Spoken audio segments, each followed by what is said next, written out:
Quel est ce chemin? Quel est ce chemin de plénitude de vie? C'est le chemin de la croix. Assez étrangement, contredisant toutes nos idées morbides concernant la croix, désavouant les concepts que la croix est la fin de tout, et que si vous l'acceptez, eh bien vous aurez des problèmes. Vous allez tout perdre, vous allez tout abandonner, et que ce sera une vie restreinte. La croix est le chemin même. La croix n'est pas le voyage, car la croix est absolument complète et finale à un moment précis. Et ce moment fut il y a longtemps. La croix est absolue à n'importe quel moment en soi. Elle n'est pas progressive. Soyez au clair sur ce point. La croix n'est pas progressive, elle est complète, elle est finale en soi. C'est pourquoi la croix n'est pas un moyen. L'élément progressif est uniquement une question de notre acceptation ou de notre rejet de la croix. Combien nous accepterons, combien nous lui céderons, combien nous l'autoriserons à prendre de la place dans nos vies. Cela définit toute la question de la progression. Il n'y a pas de développement dans la croix. La croix ne grandit pas à part dans notre compréhension, mais elle est complète par essence. Toute la question de jusqu'où nous irons sur le chemin de la vie dépend entièrement de comment nous autoriserons la croix à maîtriser et à dominer. Jusqu'où et dans quelle mesure. Cela nous amène à ceci, que la croix est un principe complet et final. Même si elle a plusieurs aspects. C'est un principe plein et définitif. La croix, dans sa plénitude et dans sa finité, était juste là au début de la Bible, en tant que principe. Elle était absolue à ce moment-là. C'est uniquement dans la mesure où vous et moi apportons nos vies à ce moment du jour, en remontant à la plénitude de Dieu dans la croix, que nous allons connaître ce développement progressif et cette croissance de vie. Jusque-là, et pas plus. La croix est une grande division.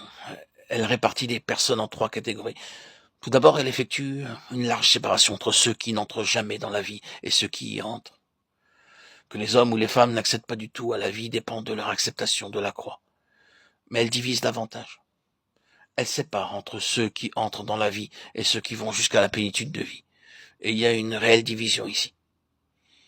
Que vous appréciez la théorie ou non, c'est un fait. Il y a beaucoup de chrétiens qui sont sur le chemin de la vie, c'est-à-dire qui sont entrés sur le chemin de la vie, mais qui ne continuent pas jusqu'à la plénitude de vie. C'est réellement de quoi parle le Nouveau Testament. Essayez d'amener les chrétiens qui sont entrés dans la vie à continuer jusqu'à la plénitude de vie. La croix sépare entre cela, car alors que nous accédons au chemin de la vie par la croix, nous ne parvenons aussi à la plénitude de vie uniquement que par la croix, et c'est une autre chose, une plus complète, plus profonde application de la croix.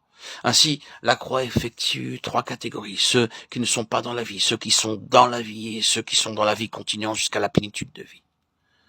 La croix, en tant que ce principe complet, a été introduite immédiatement quand la porte fut fermée à l'homme. La Bible montre très tôt la fermeture à l'homme de la porte vers la vie. C'est hautement figuratif, symbolique.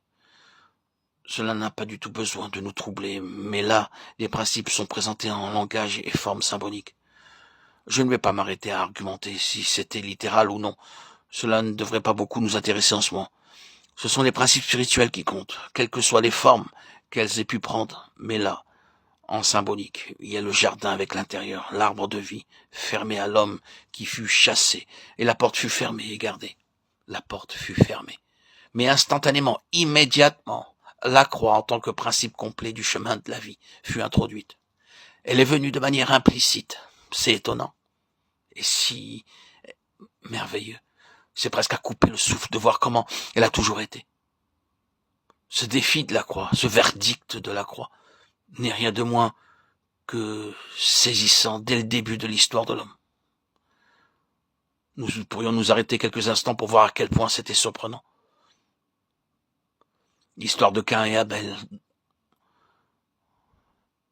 est une histoire réellement terrifiante. L'homme qui accéda à la vie et l'homme qui trouva la porte fermée et interdite pour lui, sans accès possible et qui partit sur la terre en vagabond, errant, avec les plus horribles conséquences pour lui et pour sa civilisation. La différence entre Abel, qui entra directement, et Caïn, qui ne trouva pas du tout accès à la porte, une porte fermée et une terrible histoire qui s'ensuivit. La différence s'est tenue sur le principe de la croix.